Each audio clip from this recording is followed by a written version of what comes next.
இந்த கொடுங்கோல் திமுக ஆட்சியில் அதிமுகவாக வீக வகுப்பாளராக செயல்படும் ஹரி மற்றும் ஷாய் அவர்களை நேற்று மாலையில் அலுவலகத்தில் புகுந்து காவல்துறை என்று கூறிக்கொண்டு அன்யூனிஃபார்மில் குண்டர்கள் போன்று தூக்கிட்டு வந்து எங்கே வச்சுருந்தாங்க தெரியாமல் 100க்கும் மேற்பட்ட வழக்கறிஞர்கள், அதிமுக சேர்ந்த வழக்கறிஞர்கள் ஜேஜேநகர் காவல் நிலையம், திருமங்கலம் காவல் நிலையம் மற்றும் நொலம்பூர் காவல் நிலையம், அதுக்கப்புறம் பார்த்தா அண்ணா நகர், அதுக்கப்புறம் பார்த்தா அரும்பாகத்தில் ஏதோ தீவிரவாதி அடைச்சி வச்சுருக்க மாதிரி ஒரு ரூமில் அடைச்சி வச்சுருந்தா சொல்கிறாங்க.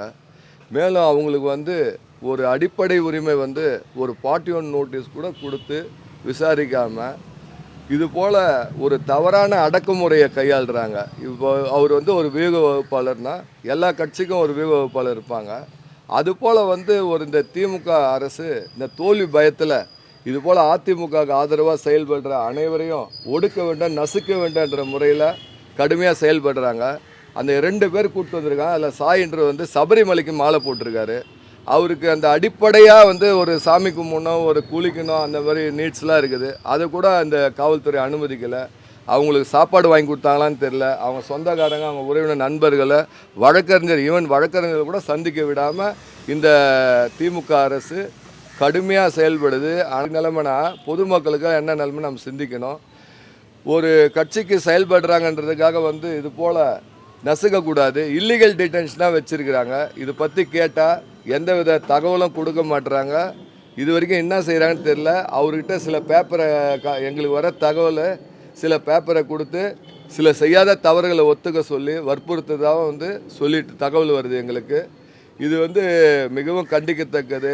நாங்கள் இது குறித்து மனித உரிமை ஆணையம், உயர்நீதிமன்றம் மற்றும் இதில் செயல்படுற அதிகாரிகளெல்லாம் நாங்கள் ப்ரைவேட் கம்ப்ளைண்ட் கண்டிப்பாக கோர்ட்டில் ஃபைல் பண்ணுவோம். இவங்களுக்கு கண்டிப்பாக எல்லாருக்கும் சட்டன்றது சமம். நாட்டில் எல்லாருக்கும் சட்டப்படி வாழறதுக்கு உரிமை உண்டு. அவங்க ஒரு ஸ்ட்ராட்டஜிஸ்ட் டீம்னா அவங்க ஒரு தொழில் பண்ணுறாங்க. அரசியல் காழ்ப்புணர்ச்சியில் அவங்கள போய் நசுக்கணும், ஒடுக்கணும்லாம் இவங்க நினைக்கக்கூடாது. எல்லாருக்கும் தொழில் செய்து கான்ஸ்டியூஷன் ரைட்ஸு. அவங்களோட தொழிலை தான் செய்கிறாங்க. இதில் கட்சிக்குள்ளே இதுனா அதிமுகவுக்கு செல்வாக்கு பெருகிட்டு இருக்கிறதால இதெல்லாம் பொருட்படுத்த முடியாமல் அந்த பயத்தில் திமுக இது போல் செயல்படுது. இது வன்மையாக கண்டிக்கிறோம். வழக்கறிஞர்களை கூட சந்திக்க விடாமல் என்ன நடக்குதுன்னே காட்டாமல் ஒரு பூத கதை மாதிரி பண்ணிகிட்ருக்காங்க.